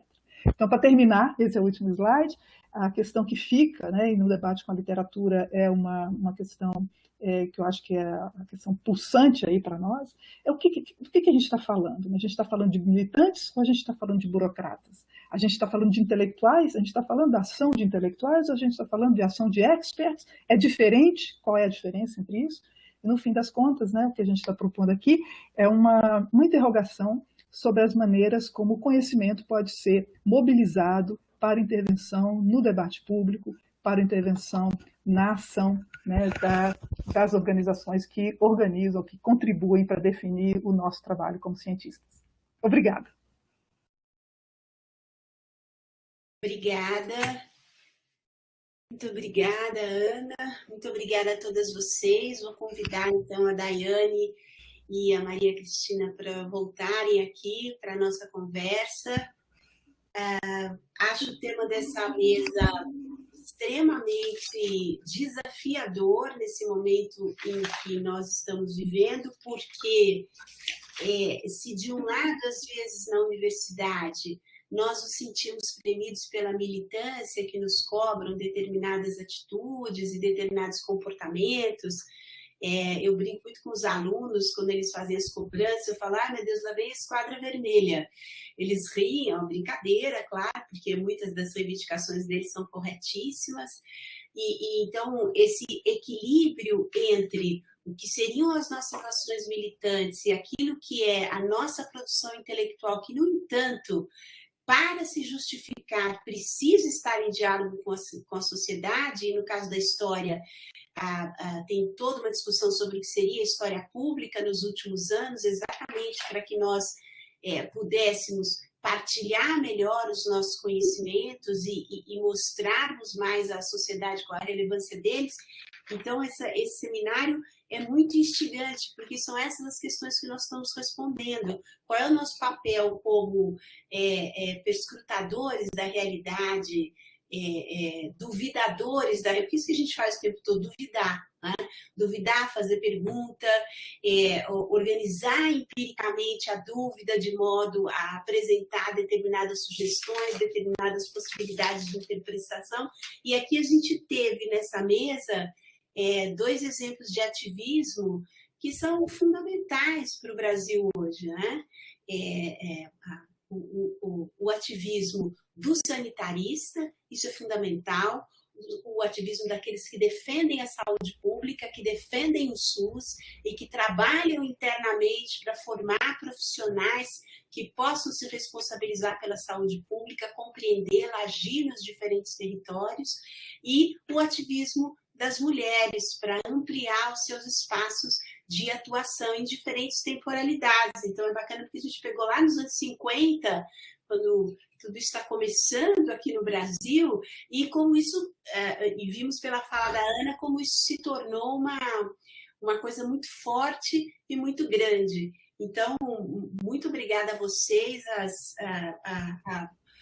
a interação foi excelente. Eu tenho algumas perguntas para fazer para você, mas antes eu queria saber se vocês querem fazer algum comentário, alguma pergunta, ou se vocês querem ouvir as do público primeiro. Do público? Vamos para o público? Então tá bom. Como chega pelo Zap, eu falei assim que eu exerço um certo autoritarismo, porque eu completo as perguntas de acordo com aquilo que eu interpreto aqui. Mas vamos lá. A Daiane, eu vou juntar aqui algumas coisas, tá? Primeiro eu vou ter uma pergunta aqui que eu tenho certeza que é da minha aluna Tairine, ela falou assim, é uma pessoa que estudou o Osório César, que é um médico que foi casado com uma pesquisadora que iniciou a trajetória no Adolfo Lutz. E ela se chama Olga Ferreira de Barros, iniciou essa trajetória em 1925. Então, ela diz aqui que o site do Instituto apresenta essa Olga Ferreira de Barros como uma entre as 3 primeiras mulheres pesquisadoras, dando destaque ao trabalho delas. E ela gostaria de saber se você viu algum apontamento documental, porque ela fuçou e não achou muita coisa sobre isso, né? Sobre a inserção dessas mulheres na pesquisa em institutos não educacionais, porque a maior parte das mulheres, pelo que você mostrou, estava nos educacionais. E eu vou juntar com uma pergunta minha, porque, Daiane, tem uma questão de gênero e que para mim é muito forte, porque eu fiz o antigo curso de magistério, comecei a dar aula com 18 anos, sabe aquele curso de magistério que a gente fazia no ensino médio, se tornava professora? E eu comecei a dar aula com 18 anos por isso, né? E tinha uma questão de gênero, eu que sou do interior, né? Professora não casa porque ganha melhor que os moços, naquela época ganhava bem, essas conversas. Então, a minha pergunta para você é, o fato de haver tantas mulheres em institutos educacionais não é um indicativo, não de uma transformação, mas de uma manutenção, pelo menos nesse momento, dessa, digamos assim, dessa linha divisória de gênero entre aquilo que seriam atribuições femininas e aquilo que seriam atribuições masculinas? Isso aparece na sua documentação, não aparece, tem relevância, não tem? Eu fiquei com essa dúvida. Outra coisa que eu fiquei porque me perguntaram aqui sobre tem uma pergunta que veio pelo Zap sobre as publicações. Eu acho que a pergunta diz respeito a saber se, além de fazer pesquisa, elas publicavam, se as revistas... Acho que está querendo saber se as revistas científicas tinham relevância no Brasil nessa época, se essas mulheres publicavam nelas. Eu acho que é essa a pergunta, né? A Cristina, tinha chegado uma pergunta, mas eu acho que essa pergunta chegou antes de você começar a falar sobre o Leser. Eu acho que foi uma pergunta que, quando você começou a falar sobre que existia uma graduação em saúde pública, chegou logo uma pergunta sobre se esta graduação em saúde pública estava tentando retomar a carreira do sanitarista da época do Leser. Então, embora em parte você já tenha respondido, que você falou da relevância do Leser, talvez valesse a pena aprofundar um pouco mais, por conta de uma coisa que é uma... Agora eu vou completar a pergunta aqui, porque quando a gente discute o SUS, especialmente quando eu vou dar aula de História da Saúde Pública para os alunos da graduação, e eu digo assim, a reforma sanitária nasceu das entranhas do governo, de profissionais que estavam lá dentro e se articularam fora. E foi assim que eles derrotaram a ditadura, por dentro e por fora. Os alunos querem subir nas minhas costas, porque, imagina, como que a ditadura ia deixar? Ora, a ditadura usava a saúde para se legitimar. Era isso, as conferências nacionais de saúde dos anos 70 são para legitimação da própria ditadura. E o Leser tem toda uma crítica, mas ele trabalhou por dentro da ditadura, e quem defendia muito o Leser era o Davizinho Capistrano, né? O grande comunista, Pedro Capistrano e tal. Ele dizia da relevância do Leser naquele momento para fortalecer os movimentos sociais de saúde. Então, acho que você podia falar dessa continuidade da luta dos sanitaristas, que começou com o Leser, e que vocês bravamente aí, com essa graduação, tentam refazer. Eu gostaria de dizer de público aqui da minha admiração por esse esforço da Faculdade de Saúde Pública da USP. Isso é alguma coisa quase que não precificável nos dias de hoje, né? E Ana, então... Peraí, deixa eu ver como é que eu separo aqui essas duas. Tem duas questões aqui.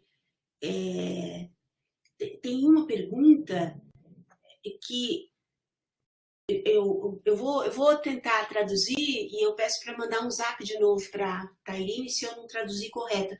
Mas ela parece-me que está perguntando se você fez um cruzamento entre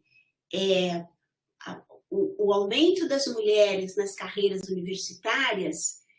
Essa pessoa é cética que nem eu, né? Porque o aumento das mulheres, eu achei legal a pergunta, nas carreiras universitárias, ao mesmo tempo em que os valores pagos proporcionalmente foram se proletarizando e empobrecendo.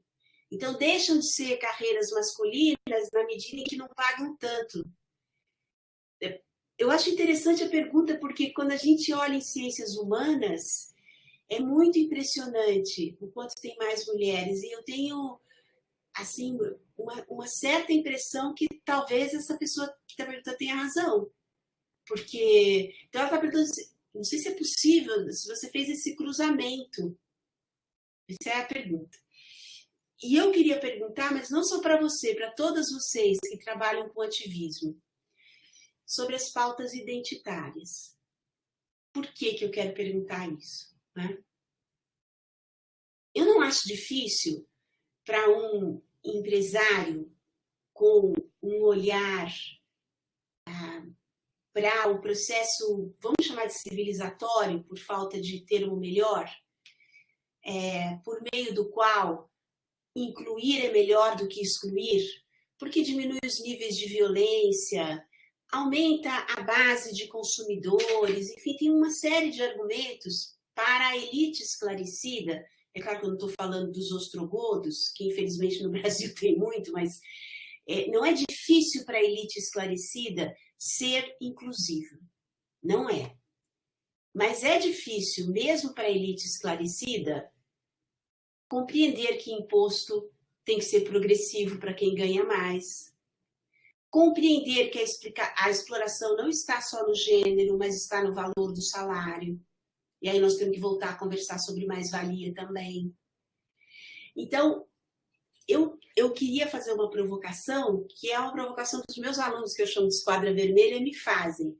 Eles falam assim para mim, professora, essas pautas identitárias aí são muito despolitizadoras. Porque a exploração em si não está na raça, não está no gênero, está na classe. Então, a discussão clássica, né, que eu acho que eu acho fundamental a gente fazer numa mesa como essa. E aí, para a Cris, a questão aí, Cris, é o sanitarista que não é médico, porque o sanitarista do Lezer era médico, né? Esse sanitarista de agora, ele não está fazendo medicina. Eu me pergunto, ele não vai entrar naquelas hierarquias cruéis que existem entre os médicos e todos os profissionais de saúde, médico, enfermeiro, técnico? É uma pergunta. Enfim, são essas as questões. A gente pode seguir pela ordem que vocês falaram, pode ser? Então, por favor, Daiane. Obrigada, Ana, pelas perguntas. Obrigada ao público. É estranho que a gente não está vendo quem são as pessoas, né? É um pouco estranho. Mas que bom que o público está aí, está conversando com a gente, né? Sobre a primeira pergunta, a respeito da Olga Ferreira de Barros, né? Esse é o nome da pesquisadora. Na verdade, a pergunta é geral, né? Sobre um grupo documental. Que grupo documental a gente pode utilizar, né, para pensar as mulheres que estão em instituições não educacionais? Naquelas instituições que eu mostrei ali, aquele top 10, né, que eu elenquei ali das mulheres onde tem mais, das instituições onde tem mais mulheres, a maioria delas não são instituições educacionais, né? Por exemplo, eu trouxe o exemplo do laboratório de mineralogia, né? Laboratório de produção mineral. E esse laboratório de produção mineral é um laboratório que era do Ministério de Minas e Energia, vai se transformar no Ministério de Minas e Energia na década de 70. E tem também outras instituições relacionadas diretas aos ministérios. O Instituto Nacional de Tecnologia também, que havia muitas mulheres, não era um instituto educacional, eram institutos voltados para a produção científica, né, para uma área mais técnica, assim, a grosso modo. E aí, como encontrar fontes para trabalhar com mulheres nesses espaços? A primeira dica que eu dou é fazer uma busca nominal por dessas pesquisadoras nas mais diversas fontes. Uma fonte que é fundamental para pesquisar mulheres, seja qual seja a instituição, é nos diários oficiais, no Jus Brasil. É um site, né? Chama Jus Brasil. Você lá tem diário oficial de toda a vida, desde que existe diário oficial, os diários oficiais estão lá. E se essas mulheres elas passaram por instituições públicas, seja através de concurso, de nomeação, se elas estão em instituições públicas, o nome delas foi publicado em diário oficial. Então, buscar fonte sobre qualquer que seja o pesquisador ou a pesquisadora nos diários oficiais é uma fonte riquíssima. Eu fiz esse exercício para pesquisar sobre a Dirce Lacombe, que eu mencionei, que vai sair o artigo em breve, e ali, no currículo da Dirce, o caso da Dirce era especial porque ela tinha um fundo documental que está disponível na Fiocruz, mas no currículo dela era uma bagunça, porque ela tinha várias versões do currículo dela, e aí, em cada versão do currículo, ela tinha se formado num ano diferente, tinha passado no concurso num ano diferente do currículo A, do currículo B. E aí, quando eu fui para o Diário Oficial, eu mapeei a trajetória dela. Ela fez um concurso em tal ano, ela foi aprovada, ela concorreu em tal ano, junto com elas o nome das outras pessoas que concorreram, e aí eu consegui mapear mais mulheres também. O período que elas foram assumir algum cargo, né, algum DAS, tudo está descrito no Diário Oficial. Então, essa fonte é fundamental. A hemeroteca digital da Biblioteca Nacional também, procurar o nome dessas mulheres por período que elas atuaram. E aí, quando você faz a busca por período na hemeroteca, facilita, porque aí se elas, por exemplo, circularam em mais de um estado, em estados diferentes brasileiros, vai aparecer. Então, a hemeroteca também... O INEP também tem um acervo importante que existem, a gente encontra várias mulheres dessas instituições. No Museu de Astronomia e Ciências Afins aqui do Rio de Janeiro, tem o fundo do CNPq lá, e aí se essas mulheres, se essas pesquisadoras em algum momento da vida foram bolsistas do CNPq, a gente consegue encontrar elas lá também. Então, tem várias fontes, várias estratégias que a gente consegue mapear essas mulheres. E sobre a questão do ensino normal, né, do magistério, se seria uma manutenção, uma transformação dessa questão mais tradicional das mulheres, né, do gênero, do cuidado. Tem uma perspectiva de análise que trata, né, a questão das mulheres relacionadas ao cuidado. E aí se relaciona a elas de várias maneiras, né? Desde relacionada à profissão da enfermagem, né? De profissões de professora, de educadoras em outras áreas. Mas a minha percepção a respeito disso é que nesse momento, dos anos 50, há sim uma transformação. Porque a gente tem que levar em conta que essas mulheres elas estão recém-ingressando no ensino superior. Né? A reforma Capanema é ali dos meados dos anos 30, segunda metade dos anos 30, e é onde essas mulheres que têm... É a primeira vez que essas mulheres que têm o ensino normal, elas podem ingressar na universidade. E aí tem um texto interessante da Maria Helena Trigo, que chama A Mulher Universitária, Códigos de Sociabilidade e Relações de Gênero, que é um texto dos anos 80. E nesse texto, a Trigo ela fala justamente dos novos códigos de sociabilidade, das novas relações de sociabilidade que vai se criar a partir da inserção dessas mulheres na universidade. Então, embora as mulheres professoras, a gente pode dizer que sim, em alguma medida elas preservam a manutenção do status dessa mulher, né, que tem o cuidado, né, essa missão, né, de cuidar, mas elas estão adquirindo capital científico, né, elas estão no ensino superior. Então, eu acho que isso é o que realmente transforma uma geração, né? E transforma tanto que vai reverberar lá nessas mulheres que a Ana está estudando, né? Que são agora já a maioria, né? No ensino superior, a maioria em posições, em doutorado e tal.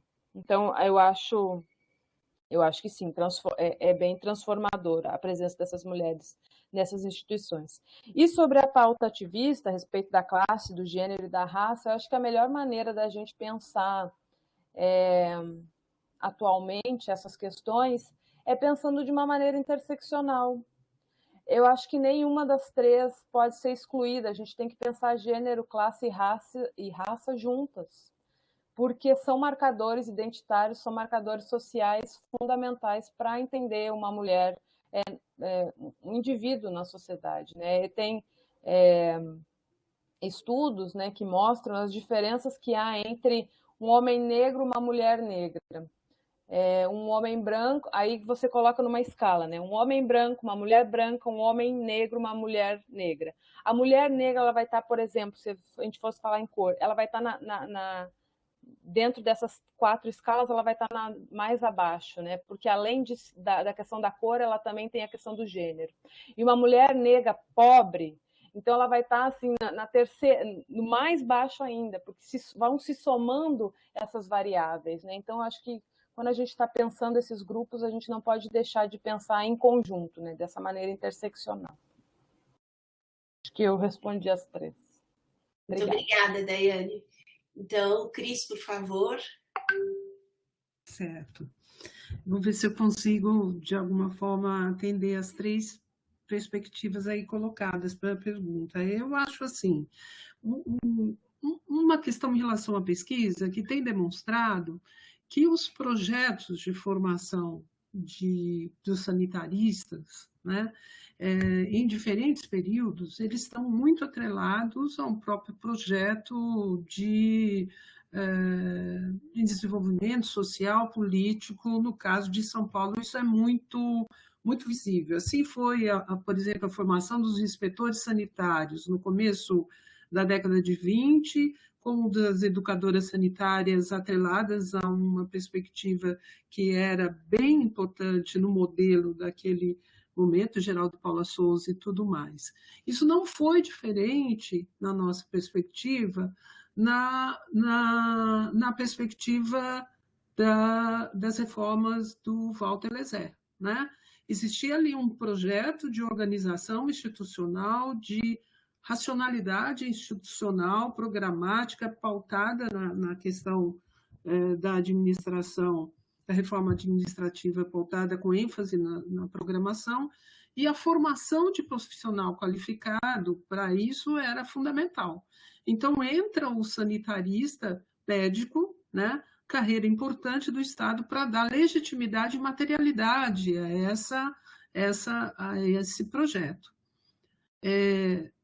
Eu falei muito rapidamente, obviamente, o curso ele é muito pautado em uma qualificação que é uma qualificação técnica, que é uma qualificação, mas, ao mesmo tempo, não é um curso por si só que vai dar uma formação política, militante e de ativismo a esse sanitarista, né?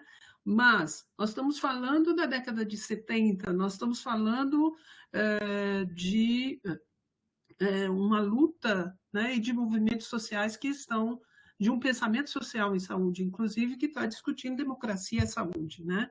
Essa é a bandeira maior da reforma sanitária. Democracia é saúde. Então, pela contradição, esses sanitaristas estão envoltos numa formação política que não passa pelo curso, mas passa apesar do curso. Né? Passa pela perspectiva de discussão no cenário político, pelo encontro com os movimentos sociais, pela perspectiva de uma... existem trabalhos, por exemplo, que diz do papel, por exemplo, do Partido Comunista Brasileiro, e que elegeu, naquele momento, a bandeira da saúde como sua militância. Então, você tem ali um caldo, vamos dizer, cultural, político e social importantíssimo. Agora, anos mais tarde, quando, tem um autor, né, que estou conhecido muitos, mas que eu acho que é importante, que é o Jair Nilson, né, quando ele vai fazendo o seu trabalho, Jair Nilson Paim, um trabalho importantíssimo sobre a história, vamos dizer, da reforma sanitária, tem muitas, eu acho que é muito importante o que ele diz, né, a opção de se pensar reforma sanitária por dentro do Estado, né, vai moldando e vai, de alguma forma, limitando, né, dado também todo o aspecto político que está ali colocado desde o final da década de 80, a gente aprova o SUS, a gente aprova a Constituição e, ao mesmo tempo, a gente elege o Collor, né? Então, assim, é um projeto que está de encontro a um projeto que aprovado como Collor, como presidente, né? Então, e tem uma questão que eu acho muito legal que está ali colocada, que o Jair Nilson Paim fala também, que apesar dos grandes avanços, eu tenho muitas questões que são abandonadas ao longo do tempo, né? Entre elas o próprio movimento social. Então, ele vai falar, o movimento social que foi parte importantíssima e fundante da perspectiva da reforma sanitária é deixado, né? Não que o movimento social deixe de existir, mas essa aliança, essa perspectiva de militância conjunta, e ele vai chamar isso de síndrome da classe ausente, né? A ideia de que o movimento social, a partir dessa escolha de pensar a reforma sanitária por dentro do Estado e por dentro das limitações, deixa de lado, deixa de fora um grande aliado que foi os movimentos sociais, os movimentos sociais e que continuaram na sua luta, né? O sanitarista hoje, Ana, o que é formar sanitarista hoje? Eu sou profundamente adepta, ligada nessa perspectiva de se formar sanitarista graduados, né? E eu acho que esse projeto foi um projeto difícil de ser aprovado, inclusive em todas as instâncias, né?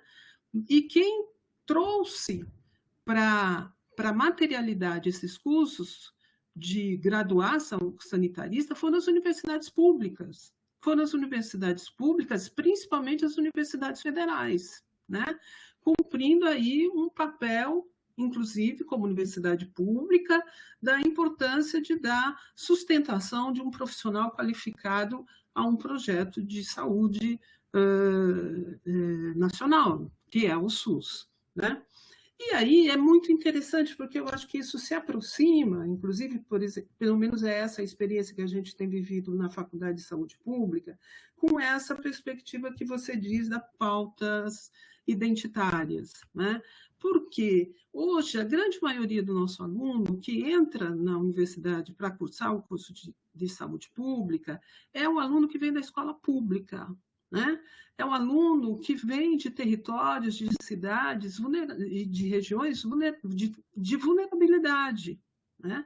E esse aluno tem nos provocado de forma muito positiva a tirar a instituição, e a USP não tem nenhum problema de falar que tem, é hierárquica, sim, muito conservadora, sim. Então, é uma contradição, porque esse aluno tem pautado, tem provocado e tem instigado mudanças institucionais na sua própria grade curricular, no seu próprio projeto pedagógico do curso. E eu acho, em relação a isso, que hoje, como sempre, mas não dá para discutirmos como educadores a formação de um profissional sanitarista sem discutir as nossas grandes misérias sociais, vamos dizer, e estruturais. Não dá para discutir saúde pública sem discutir racismo, não dá para discutir saúde coletiva sem discutir desigualdade, não dá para discutir questões de gênero sem, né, a perspectiva do que significa hoje, eu acho que a Daiane colocou muito bem, o que significa uma mulher pobre, preta periférica diante de, por exemplo, a desigualdade em relação ao acesso ao diagnóstico, tratamento do câncer de mama, por exemplo. Tem pesquisas que diz que é a mulher que tem menos acesso, é a mulher preta, e pobre e periférica. Então, assim, eu acho que essas pautas identitárias, elas são estruturantes hoje para se formar um sanitarista. Por fim, esse egresso que está saindo da faculdade é um curso que tem 10 anos, mas outras universidades já têm. Eles têm ocupado lugares muito interessantes, dificuldade de regulamentação, de reconhecimento, dificuldade de inserção no mercado, sem dúvida. Mas, de alguma forma, ele tem sido reconhecido exatamente como esse profissional. Esse profissional que chega num território, num espaço de gestão, num espaço de pesquisa, num espaço e faz essa interseccionalidade, esse olhar na perspectiva da complexidade para esse local que ele atua, né? Enfim, eu não sei se respondi tudo, Ana, mas eu acho que é um pouco tentando me aproximar aí das questões colocadas. Respondeu sim. Muito obrigada, Cris. Por favor, Ana. Bom, eu tive a sorte de ser precedida pela Daiane e pela Cristina nessas reflexões sobre essa pergunta difícil e tão recorrente que a Ana fez. E, então, eu vou começar agradecendo essa pergunta sobre a proletarização da carreira, né?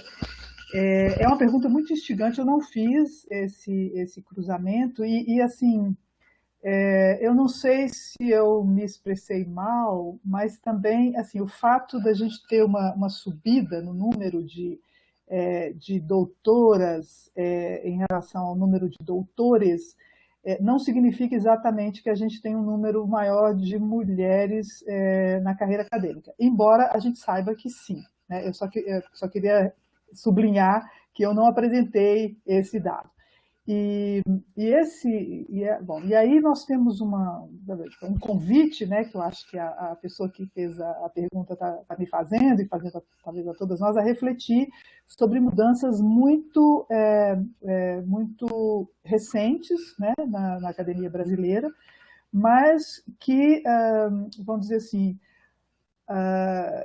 então, assim, mudanças muito recentes, como que essas mudanças muito recentes na academia brasileira interagem com um fenômeno que é global, que é o avanço das mulheres, o avanço da escolarização das mulheres, entende? Então, assim, tudo bem, a gente pode até chegar à conclusão que no Brasil a gente está vivenciando um processo de proletarização das carreiras, isso aí eu acho que a gente ainda precisa de pensar nisso, se isso realmente acontece. É muito importante a gente ter uma noção da distribuição salarial no Brasil para saber que o salário de professor, de professora universitária, principalmente aqueles salários de postos que estão relacionados com a pesquisa, estão longe, né, de fazer parte da massa salarial, da parte mais baixa da pirâmide salarial, ao contrário, né? É um salário ainda muito alto em termos da distribuição salarial no Brasil, então tem essa primeira questão para a gente pensar. E, em segundo lugar, o avanço das mulheres tem acontecido em lugares onde a carreira parece não estar sendo atacada. Eu acho que esse talvez seja o ponto que a gente não pode, a gente realmente vai concordar, né? Que há um ataque à carreira científica no Brasil no período mais recente. Bom, então eu acho que é uma pergunta muito interessante, instigante, e eu acho que a gente tem que manter essa questão mesmo na cabeça. E aí o meu problema, né, assim, a questão de pesquisa, né, com a qual eu estou lidando, ela não diz respeito tanto a explicar por que as mulheres estão chegando em maior quantidade nas carreiras científicas, ou na carreira científica, ou na carreira acadêmica. Ela diz respeito a explicar por que iniciativas voltadas para a igualdade de gênero estão se disseminando pelo mundo, né? Eu vou refrasear. Iniciativas voltadas para a igualdade de gênero na carreira científica, na produção científica, na produção da ciência, na produção de conhecimento, estão se disseminando pelo mundo. Então, é uma questão um pouco diferente, né? E a gente pode, claro, ter interseções e a gente, né, uma coisa ajuda a pensar a outra. Bom, e aí eu acho que eu não tenho muito mais a acrescentar porque as minhas colegas disseram, né, o que a Daiane e a Cristina disseram a respeito dessa queixa, né, que a gente tem ouvido a respeito do que pareceria ser, ou que parece ser para algumas pessoas, sei lá, um deslocamento das preocupações dos conflitos de classe para conflitos associados a identidades. Pessoalmente, eu acho que é uma visão bastante,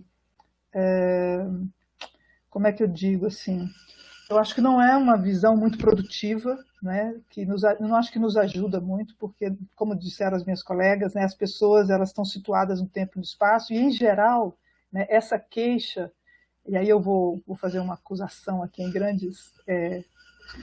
usar grandes palavras, né, essa queixa não vem, né, das pessoas que sofrem mais os efeitos dessas assimetrias e dessa luta e dessa disputa que se dá em esferas para além da esfera de classe, né?